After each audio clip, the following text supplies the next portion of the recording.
Kalau kalian ngira laptop gaming itu harganya 20 juta, nih kenalin. Nitro V15 dari Acer yang harganya cuma 10 juta, tapi kalian bisa mainin game PC AAA di laptop ini. Gokil.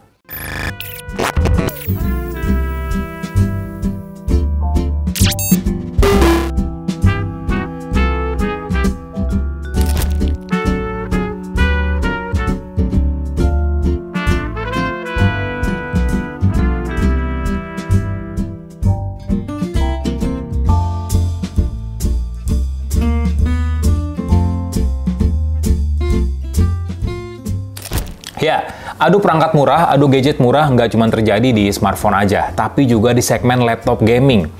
Asus dengan TUF Gaming-nya untuk mengisi segmen laptop gaming murah, terus ada Lenovo Lock Edition juga yang harganya juga terjangkau, HP dengan seri Victus-nya, dan Acer dengan Nitro Series-nya. Nitro Series dari Acer ini emang udah eksis sejak lama sih, jadi salah satu seri laptop gaming yang terjangkau yang bisa dibeli oleh masyarakat Indonesia. Nggak cuman gamer casual aja, tapi kayak gue nih, kayak pekerja biasa yang biasanya mobile kemana-mana, biasanya sih tertarik sama Nitro Series dari Acer, karena harganya terjangkau, desainnya juga beda ala-ala laptop gaming, dan pastinya performance yang menunjang banget kegiatan sehari-hari, apalagi buat kalian yang sukanya main game. Nah, Acer Nitro V15 sendiri ini adalah seri baru sih di Nitro Series, karena ini jauh lebih murah lagi daripada Acer Nitro 15 yang udah meluncur beberapa generasi di Indonesia. Jadi Nitro V15 ini harganya ada dua model. Yang paling murah itu 10,9 juta, dan yang paling mahal itu cuma 14,9 juta. Itu yang paling mahal, bayangin. Tapi secara spesifikasi, laptop ini beneran punya spesifikasi yang menurut gue menggoda sih. Pas laptop ini gue terima dan gue buka laptopnya, dari desainnya aja ini udah berasa sih gamingnya. Emang dari bagian belakang nggak kelihatan ya, ada ornamen RGB sama sekali di bagian ini, tapi Acer seenggaknya ngasih sedikit tekstur dan ngasih sedikit grafik-grafik ala-ala laptop gaming, kayak warna biru yang kelihatan cukup terang kalau misalnya di tempat yang gelap. Terus juga logo Nitro, logo Acer Nitro di bagian atasnya. Nah, logo Acer Nitro ini tuh punya pantulan cahaya gitu, jadi kalau pantulan cahaya sinar lampu, entah itu warna-warni, mantul ke sini, ini bakal kelihatan sedikit beda lah dibandingin sama laptop lain, atau mungkin laptop gaming di kelasnya yang harganya juga terjangkau. Jadi menurut gue sih wajar ya laptop sekelas Nitro V15 minim RGB, karena ya ini harganya udah murah cuy. Cuman seenggaknya dibikin menarik lah oleh Acer. Ya, kesan minimalis emang berasa banget sih untuk Acer Nitro V ini. Selain bagian belakangnya yang menurut gue masih bisa dibilang wajar. Nah, di bagian depannya, kalau laptop gaming lain mungkin pakai RGB yang bisa di-set per key gitu ya di aplikasi khusus. Nah, Acer Nitro V ini cuman modal backlit aja. Jadi cuman nampilin warna putih yang bisa di-set mati otomatis ketika tidak digunakan, salah satu tombolnya nggak ditekan selama 30 detik.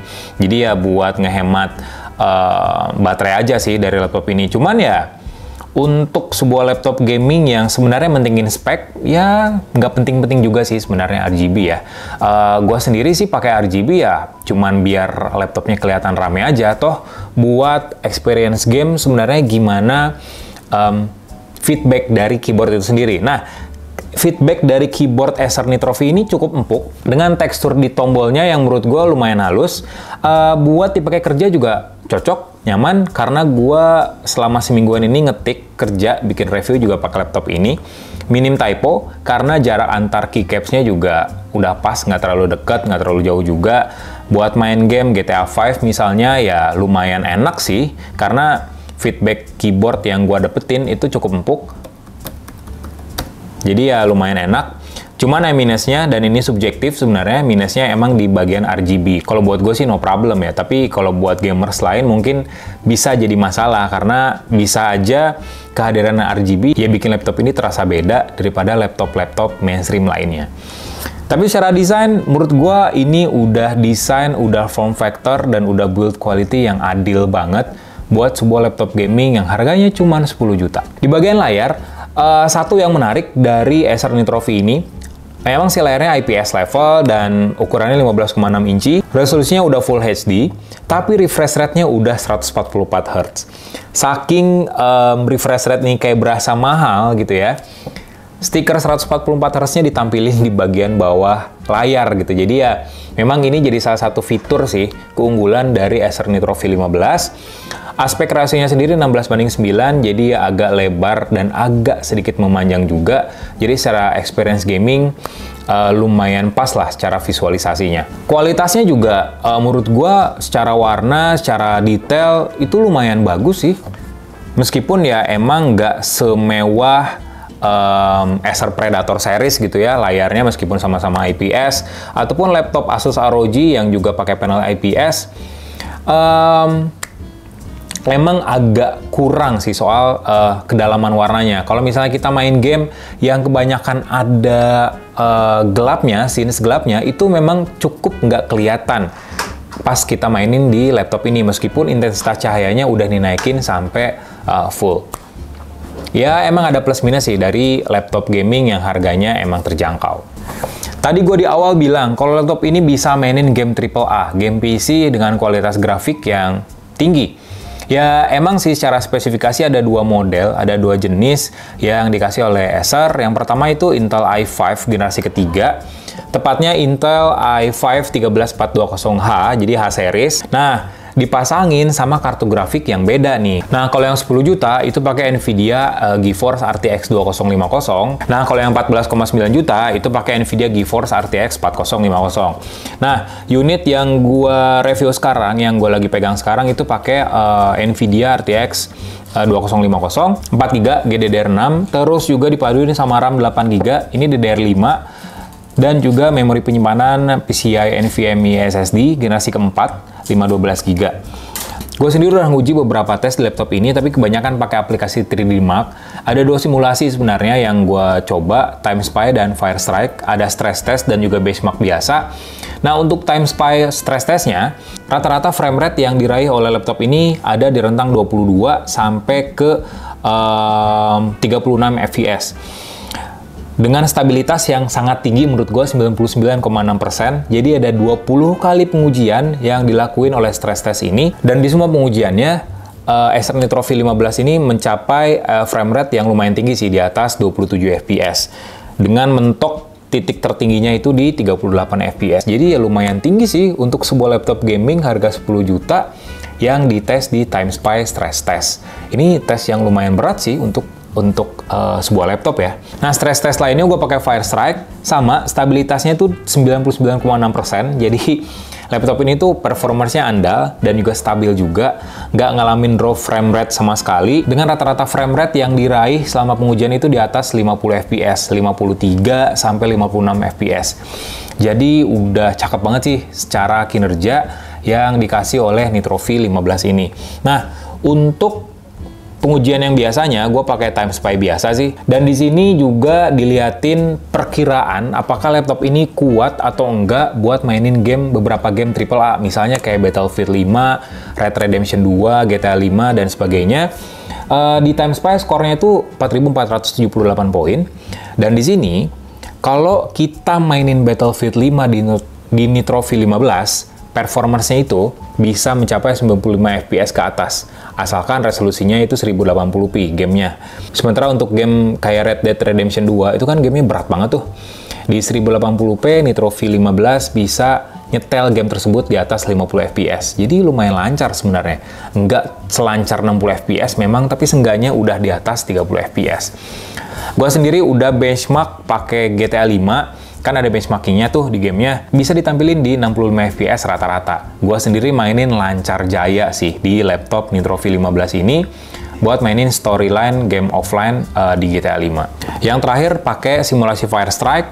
Jadi di Firestrike ini Acer Nitro V15 mencatatkan skor 9.800-an poin. Jadi itu skor yang tinggi juga untuk sebuah laptop gaming harga 10 jutaan doang.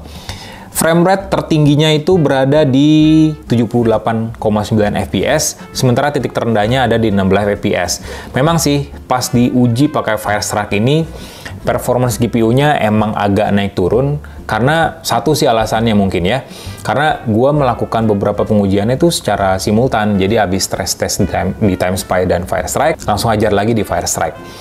Jadi ya dengan raihan yang menurut gua maksimal, ini udah oke sih secara performance dari GPU Acer Nitro V15 RTX 2050. Untuk game GTA 5 sendiri, ini salah satu game yang lumayan berat juga sih.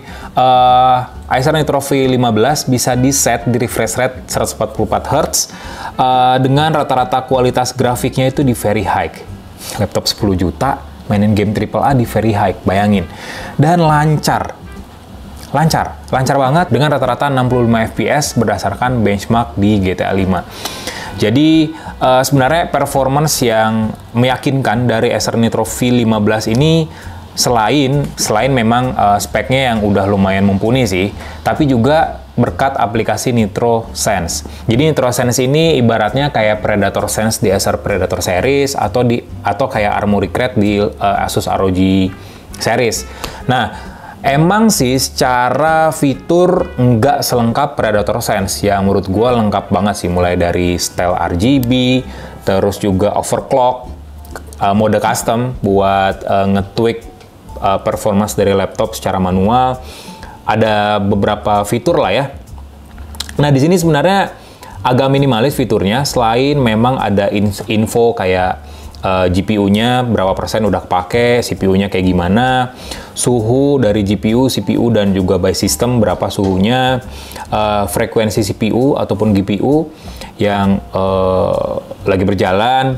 Terus ada skenario, ada 3 mode yang bisa kita set, quiet, kayak eco mode gitu, jadi bakal tipis-tipis suara kipasnya, atau mungkin bahkan nggak kedengaran sama sekali. Terus juga ada balance, kayak seimbang gitulah secara performance-nya, jadi cocok buat kegiatan sehari-hari sebenarnya. Dan juga yang paling tinggi nih, performance. Jadi secara kinerja ini bakal dirata kananin, bakal dimaksimalin buat ngelancarin kita buat main game, ataupun mungkin para kreator konten buat rendering tipis-tipis. Di sini juga ada fan control, jadi bisa di set auto, jadi by system, gimana suhu dari laptop itu sendiri. Kalau misalnya panas ya otomatis kipasnya bakal nyala kenceng. Tapi di sini juga ada max, jadi ya dimaksimalin kayak gini, kenceng banget ya. Dan juga bisa di custom. Kalau di custom, ini kipas GPU dan CPU-nya bisa kita set RPM-nya.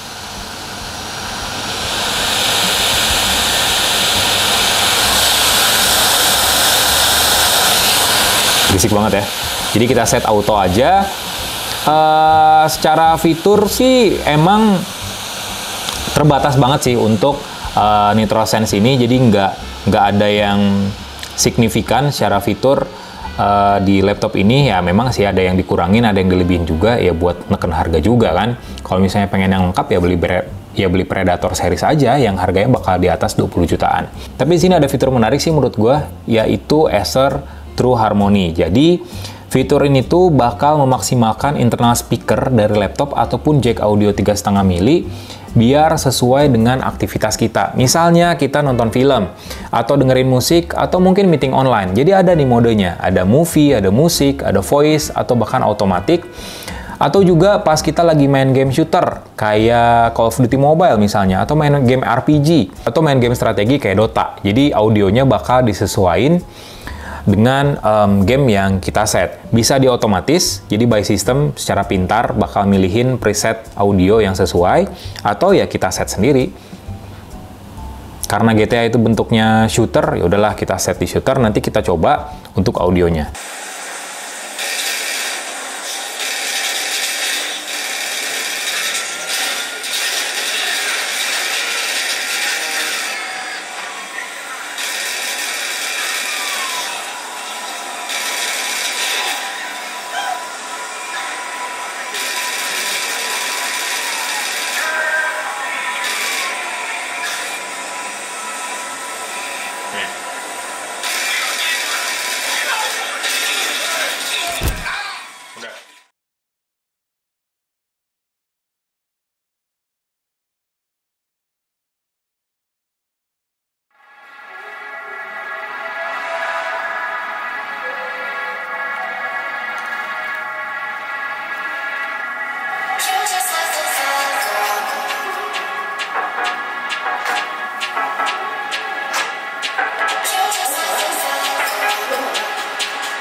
Untuk fitur sebenarnya cukup lengkap. Untuk port misalnya ada HDMI, terus juga ada USB-C 3.2 Gen 2, ada satu port, terus ada USB-A, ada 3 biji, itu 3.2 Gen 1. Udah support juga Thunderbolt 4 karena kan dia udah pakai prosesor Intel Core 13 Gen ya. Terus juga ada RJ45, jadi kalian kalau pengen maksimal ya colokin kabelan ke laptop ini buat mainin game online atau buat download biar lebih cepat. Secara keyboard juga ini semi full size, jadi ada numpad, jadi buat kerja juga cocok. Secara area touchpad, terus juga area touchpadnya juga luas, mendukung segala fungsi multitouch dari Windows 11. Fitur-fitur lainnya ya kayak tadi, kipas ganda sebagai solusi thermalnya dengan area pembuangan hawa panas yang menurut gue cukup maksimal di bagian belakangnya. Seenggaknya sistem pendingin yang menurut gue masih minimalis ini ngejaga performance dari Nitro V15 ini agar tetap stabil. Overheat kayaknya masih memang agak panas sih kalau mainin game AAA di dalam durasi yang cukup lama, tapi nggak sampai bikin laptop ini ngehang atau performance-nya turun alias drop frame rate. So, secara overall, laptop ini untuk harga 10 juta, 10,9 juta tepatnya, ini worth it sih buat kalian para gamer casual atau kalian yang butuh laptop baru yang bisa ngapain aja. Dipakai buat kerja juga oke, karena secara dimensi, secara form factor masih cukup normal sih. Gue bawa ini kemana-mana buat kerja, buat naik KRL, kayak aman-aman aja, punggung gue nggak pegel. Buat ngetik di cafe, di Starbucks misalnya, ya aman juga sih, nggak terlalu gede di mejanya gitu ya. Buat main game casual kayak GTA 5, mainin game tipis-tipis atau buka emulator Android sambil mainin beberapa game Android, grinding lah kayak gitu, aman juga. Dan secara kapasitas baterai dan daya tahan baterainya juga ya lumayan bagus lah untuk sebuah laptop gaming. Bisa bertahan sampai 4 jam lebih. So itu sih impresi gue tentang Acer Nitro V15 ini. Kalau kalian pengen yang speknya lebih ngegas ya beli yang tipe RTX 4050 karena udah pakai Intel i7 juga. Cuman ya bakal lebih mahal 4 juta. Ya menurut gue sih 10,9 juta itu harga yang adil sih. So gitu aja, subscribe channel Lizon Tech, nyalain loncengnya biar tahu review hands-on terkini dari dunia pergadgetan Indonesia. Like video ini, jangan lupa buat kasih komen dan share juga.